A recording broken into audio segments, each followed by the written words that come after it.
नमस्कार, मैं हूं पदमपति शर्मा। एक बार फिर आपकी सेवा में उपस्थित हूं, आपकी बात आपके साथ करने के लिए।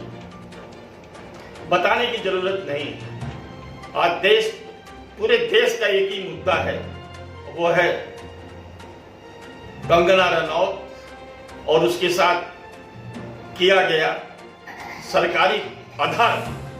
मैं सरकारी अधर्म इसलिए कह रहा हूं कि एक संवैधानिक सरकार एक अभिनेत्री के साथ इस कदर अमानुषिक व्यवहार नहीं कर सकती। और मुझे लगता है कि शिवसेना और उनके मुखिया उद्धव ठाकरे को इसकी बहुत भारी कीमत चुकानी पड़ेगी, बहुत बड़ी कीमत चुकानी पड़ेगी। वो क्या होगी मैं आज की तारीख में बता नहीं सकता, लेकिन आज अगर कहा जाए तो पूरे देश का जो जनमत है वो शिवसेना के खिलाफ है, उसके लोगों के खिलाफ है, उनकी हरकतों के खिलाफ। मामला शुरू हुआ था एक युवा अभिनेता, एक होनहार अभिनेता सुशांत राजपूत की संदिग्ध मौत से। 56 दिनों तक क्या करती रही मुंबई पुलिस, ये समझ से परे रहा।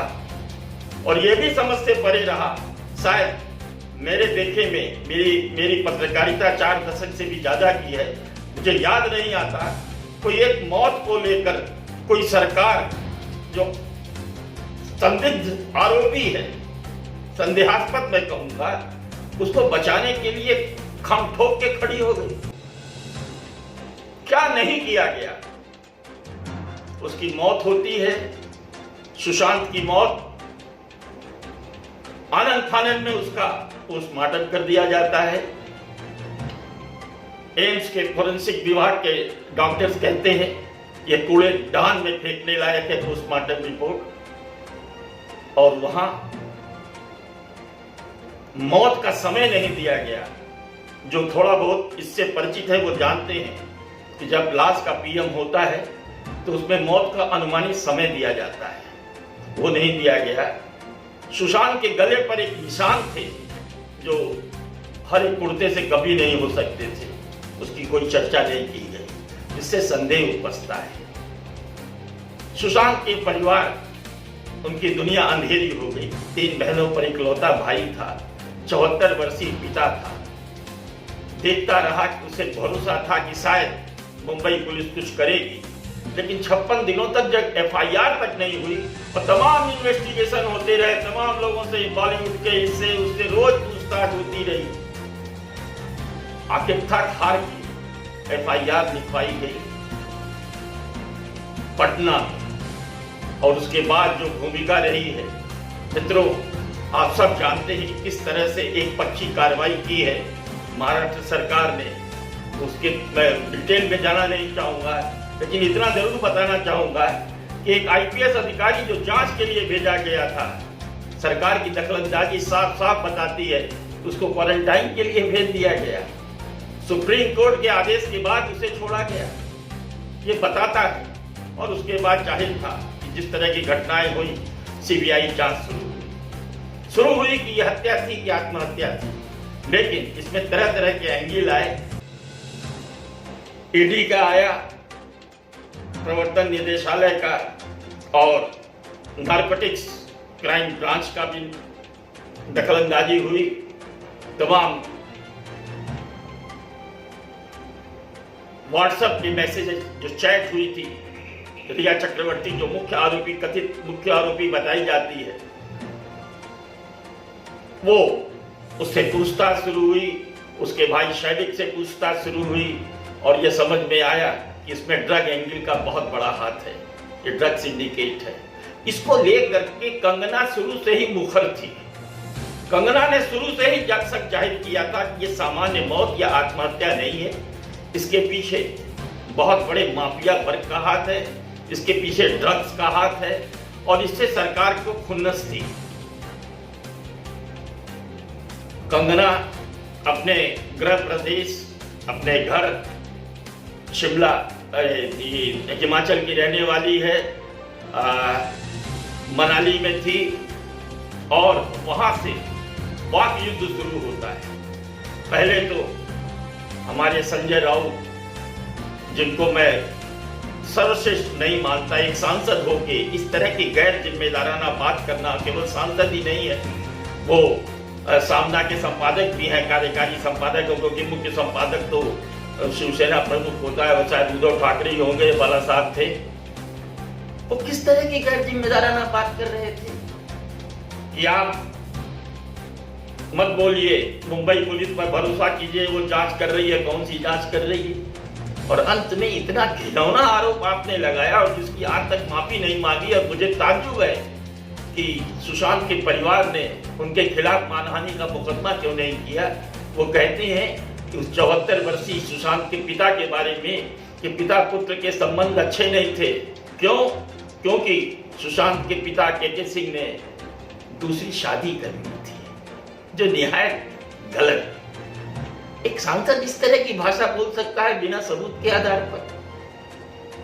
और तरह तरह के बयान आते रहे इनके, और वो वाक युद्ध शुरू हो गया।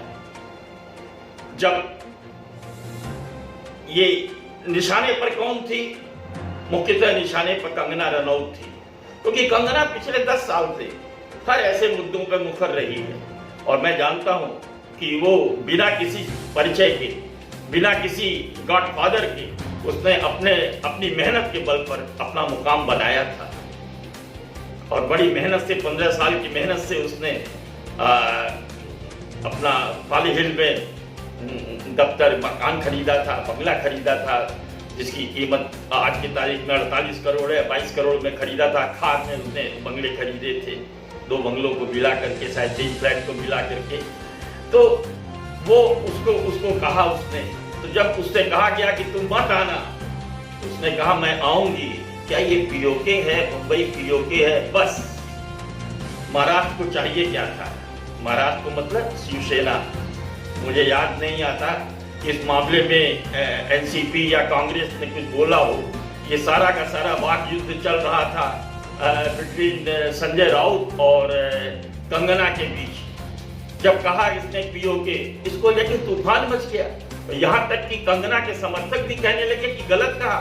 मेरा मानना है कतई गलत नहीं कहा, उसने बिल्कुल सही कहा। इसलिए सही कहा कि उसके पहले के संदर्भ की, पहले की लाइन किसी ने नहीं देखी। वो लाइन क्या थी? वो लाइन ये थी कि यही मुंबई है जहां सीएए के खिलाफ प्रदर्शन होते हैं। क्या ये पीओके है? और दूसरी बात कि पीओके कोई पाकिस्तान नहीं है, भारत का हिस्सा है। पाकिस्तान ने जिसे अवैध कब्जा कर रखा है, किसके कारण कर रखा है, ये भी सब जानते हैं। लेकिन उसको लेकर तूफान हो, कहा कि ये महाराष्ट्र की अस्मिता का सवाल है, मुंबा देवी का अपमान है। मुंबा देवी का अपमान उस दिन नहीं हुआ था क्या, कि जिस दिन सीएए के खिलाफ प्रदर्शन हुआ था? सीएए का मतलब जो संसद में कानून पारित किया गया था, जिसमें यह कहा गया था कि पाकिस्तान, बांग्लादेश और अफगानिस्तान से जितने भी गैर हिंदू हैं वो भारत में शरण ले सकते हैं, उनको भारत में आने की इजाजत दी जा सकती है। और इसकी खिलाफत का मतलब था पाकिस्तान का समर्थन, कि पाकिस्तान से मुसलमानों को भी आना चाहिए। कोई धर्मशाला है क्या? उसकी कोई चर्चा नहीं कर रहा है। सीधे सीधे ये मान लिया गया कि ये पीओके कह दिया तो बड़ा भारी जुल्म कर दिया इसने। उसके जवाब में क्या कहा गया? उसके जवाब में कौन सी गाली उसे नहीं दी गई? बेहया, बेशर्म। और यहां तक कि हमारे संजय राउत जी कहते हैं कि साहब हरामखोर, ये शब्द का प्रयोग किया है। एक सांसद होकर के इस तरह की भाषा का इस्तेमाल क्या शोभा देता है? कहा कंगना ने कि मैं आ रही हूं, जो उखाड़ लेना है उखाड़ लेना। ये शब्द थोड़ा सा कटु है, दो राय नहीं। लेकिन वो क्या करती जब उससे कहा गया कि आओगी तो देख लेंगे? और बयान दिए जा रहे थे, शिवसेना की तरफ से बयान दिए जा रहे थे, शिवसेना के मंत्रियों की तरफ से बयान आ रहे थे, देखिए कि क्या होता है तुम्हारा। ये गुंडई खाक में मिला देगी तुम लोगों को। मत भूलो शिवसेना वालों, बहुत मुश्किल से ये इमारत खड़ी की थी शिवसेना के प्रमुख जन्मदाता प्रवर्तक बाला साहेब ठाकरे ने, जिनका मैं सम्मान करता हूं, वो विचारधारा, उस विचारधारा कहां चली गई जब आप शरणागत हो गए उस पार्टी के, उस कांग्रेस पार्टी के जिसके खिलाफ शिवसेना का जन्म हुआ था। उसके साथ आपने सरकार बना ली। उसी दिन शिवसेना तो आधी खत्म हो गई और बाकी जो बची कुची है, मुझे लगता है कि जिस तरह की घटनाएं हो रही हैं उससे वो खत्म हो जाएगी, उसे बहुत बड़ी कीमत चुकानी पड़ेगी। आप देखिए कि कहा आओ देखते हैं तुम्हारा क्या करते हैं। मैं जानता हूं कि ठीक है, पाली हिल वाले जो दफ्तर है उसका मणिकर्णिका, 15 वर्ष की मेहनत के बाद उसने एक सपनों जैसा ऑफिस बनाया और हो सकता है कि वो उसने अवैध निर्माण किया गया हो, लेकिन दुनिया जानती है कि म्युनिसिपल कॉर्पोरेशन जो होते हैं वहां अवैध निर्माण होते हैं, उसमें सब कुछ गिराया नहीं जाता, ताइवान भी लगता है, जुर्माना भी लगता है। लेकिन आपको तो उखाड़ना था उनको। आपने 24 घंटे का नोटिस दिया और वो हवाई जहाज में है, वो आ रही है, उसका वकील हाईकोर्ट पहुंच रहा है, कोशिश ये की गई, हाईकोर्ट फोन कर रहा है और कमिश्नर फोन नहीं उठा रहा है। हाईकोर्ट का जजमेंट जो उस दिन स्टे दिया था, हाईकोर्ट ने कहा ये लगता है ये बदनीति से किया गया काम है, शर्म आनी चाहिए शिवसेना को। हाईकोर्ट का वर्डिक्ट है। और पहली बात कि 30 सितंबर तक किसी भी तरह की तोड़-फोड़ी कार्रवाई से रोक लगी गई थी, उस रोक को आपने दरकिनार कर दिया और आप ये जानते थे कि वो जब तक पहुंचेगी तब तक सारा खेल खत्म कर देंगे। स्टे मिला, दो राय नहीं है। रिजवान सिद्दीकी जो उसके वकील थे कंगना के, उनको स्टे मिला, लेकिन 2 घंटे के भीतर बुलडोजर और जेसीबी मशीन से जमींदोज कर दिया गया। अगर गलत था तो 14 बिंदुओं पे गलती थी, वहां अवैध निर्माण था। इन्होंने 52 बिंदु जो थे उनको ध्वस्त किया, बिजली खत्म कर दी, एसी खत्म कर दिया और ऐसे किया कि जैसे कोई शत्रु की सेना प्रवेश करती है और उसे बिल्कुल खाक में मिला देती है, एकदम तहस नहस कर दिया। क्या यह उचित था? क्या 24 घंटे का नोटिस देना उचित था? शिवसेना के बहादुर संजय राउत कहते हैं कि ये तो काम बीएमसी का है, शिवसेना का कुछ लेना लादना नहीं है, हमने बदले की भावना से कोई काम नहीं किया है। और उसी दिन सुबह सामना के संपादकीय में मोटे-मोटे हरफों में, मोटे-मोटे शब्दों में, सुर्खियों में लीड निकलती है, उखाड़ दिया। क्या उखाड़ दिया? वो तो फिर बन जाएगा। और उसके बाद जिस तरह से हमला किया, इन्होंने सोचा था अरे ये इसको खत्म कर देंगे तो ये एकदम ढीली हो जाएगी सारी अकड़ इसकी। वो भूल गए कि वो किस माटी की बनी हुई है। पूरी जनता का, देश का समर्थन उसके साथ था और उसने अपने हमले जो थे और तीखे कर दिए। हर आधी घंटे, 1 घंटे पर उसने ट्वीट किया, वीडियो किए और कहा कि वक्त एक जैसा नहीं होता। आज तुमने हमारा घर गिराया है, आज हमारा राम मंदिर गिराया है, कल तुम्हारा घमंड गिरेगा, तुम्हारा घमंड टूटेगा। ये मत भूलो, समय का पहिया एक जैसा नहीं होता, वो घूमता रहता है। उद्धव इंगित करते हुए उसने बहुत बड़ी बात कही कि पिता की कमाई से पैसे तो आपको मिल सकते हैं, लेकिन इज्जत आपको खुद कमानी पड़ती है। ये बहुत लंबी बात उसने कही, लेकिन क्या है, आपने कोई नोटिस दिया था क्या? उसका वकील कह रहा है कि जो दफ्तर था मणिकर्णिका जिसका नाम था, उस दफ्तर के लिए कोई नोटिस नहीं दिया गया था। जो खार में इसका घर है वहां नोटिस आया था, जिस पर उसने स्टे ले लिया है, जिसके बारे में एलानिया कहा कंगना ने कल कि वो जो शरद पवार साहब हैं उनके पार्टनर का ये बंगला था, उनसे लिया था, उनके पार्टनर हैं। हालांकि शरद पवार साहब ने इससे इनकार किया है, सच क्या है सामने आएगा। लेकिन वहां आप देखिए कि किस तरह की हरकत की। वहां के लिए भी नोटिस दिया गया जिस पर स्टे मिला हुआ है। हाईकोर्ट ने 22 सितंबर तक सुनवाई रोक दी है और कहा है कि किसी भी तरह की कोई भी छेड़छाड़ नहीं होगी। उधर शरद पवार ने नाखुशी जाहिर की। वो राजनीति के बड़े चतुर खिलाड़ी हैं, यूं कहा जाए घाट खिलाड़ी हैं, और उन्होंने जो है 45 मिनट की मीटिंग की उद्धव ठाकरे के साथ और उनको शायद समझाया होगा उन्होंने कि ये जल्दबाजी में लिया गया कदम ये घातक हो सकता है। अनावश्यक सुर्खियों में आ गई कंगना रनावत। क्या गलती थी?